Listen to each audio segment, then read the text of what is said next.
Hello everybody, welcome to the WyoSports video blog. We're talking women's basketball as the Cowgirls get ready to start their season Monday against Western State. I'm Robert Gagliardi, WyoSports senior editor, along with Scott Nulph, WyoSports editor. And Scott, it's basketball season. We're not in the AA right now because it's still kind of putting the finishing touches of getting it ready. A lot of people have seen it, but I haven't. I know you have because you got connections. But we're in a conference room. We're going to see a lot of the AA here in the next few weeks because a lot of home games for both the men and women's teams, and the Cowgirls get going Monday with a Division II foe. And Scott, you've covered this team for the last few years. You know the ins and outs. There's a lot of excitement. There's a lot of expectations, and now it's time for the Cowgirls to start living up to it. Yeah, they bring back a ton of talent. They bring back a ton of points. They bring back two 1,000-point scorers, Caleb Woodward and Kate Mileto.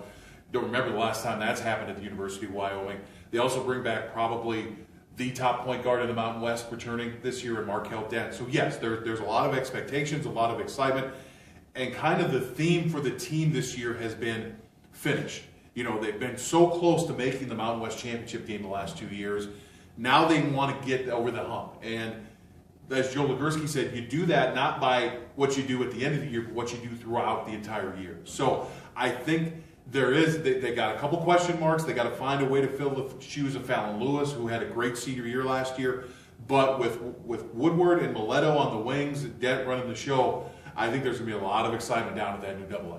One of the things we've talked about, Scott, about the Cowgirls is the inside play. They have some new kids in.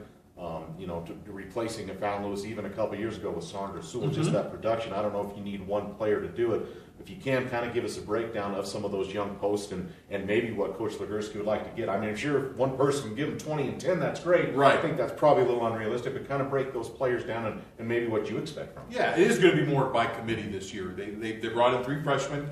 They've got Marlia Campbell, Bailey Cotton out of Denver, who's by all accounts had a great preseason, and also Natalie Baker, who, the thing is, they all got different characteristics. Natalie Baker's a great outside shooter, not so much an inside player. Bailey Cotton's a definite inside player who kind of has about a 15-foot range. And then Marlia Campbell's a combination of both. So I think all 3 are going to play. All 3 are going to get valuable playing time. And like you said, you can't have one player replace a Fallon Lewis. But if those 3, last year they had the deal in the inside with their centers, with Jordan Sibrel and the centers that they had with Kaylee Rader, about all they want is a double-double. I think that's pretty much all they want again out of those 3 players is a combined double-double. If they can get 12 points and 10 rebounds out of those 3 players in 40 minutes of playing time, I think they're going to be fun. Who do you think, Scott, maybe is a wild card on this basketball team? We know about Caleb Woodward and Kayla Mileto, Markel Dent. We talked to some of the newcomers. Who's in your mind maybe is kind of a wild card that really could play an integral role on this team, but maybe we're not talking a lot about? I don't think with any question it's Jordan Kelly. The Gillette kid went to a couple of years out of Washington State, had some injury issues, now has come here, transferred, had to sit out a year. Joe Legursky has flat out said that if she was on the team last year, she would have gotten them 2 to 3 wins extra, just by her tenacity, by her athleticism, by the way she plays the game. They thought she would come in as more of a 2-guard replacing or helping out Caitlin Mileto. Her outside game has improved so that she can play the 3. She can also play some point if you need help at a point.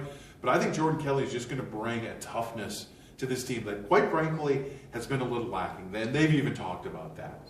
We've talked. You talked about their theme is kind of to finish.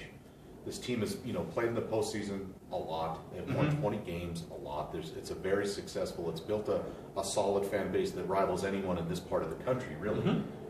But is this kind of one of the expectations about finishing, not just getting to the Mountain West Championship game, but getting back to that NCAA tournament where they've only been one time and it's been a while? And again, I'm not trying to hammer the team when I say that, but is that a big part? And do you think there's some internal pressure to get back there? I think so. I think when you talk to the seniors, they use the NCAA term, and I don't think it's a bad thing. You can put maybe a little pressure on yourself, but they understand that is the high expectation of this team.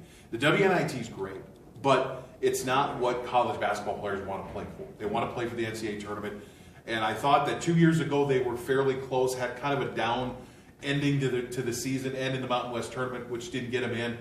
I think with the experience, with the coaching, with the new talent they have, the schedule that they have this year, I think they can make a run at the NCAA tournament. But again, it doesn't start in February. It starts right now, winning games you should win, not letting losses slip away, and then having to try to make up for it at the end of the year. Right. Well, it all gets started Monday for the Cowgirls. So that'll do it for this edition of the WyoSports video blog. For more University of Wyoming sports coverage, go to WyoSports.net. Also see the Wyoming Tribune Eagle and Laramie Boomerang.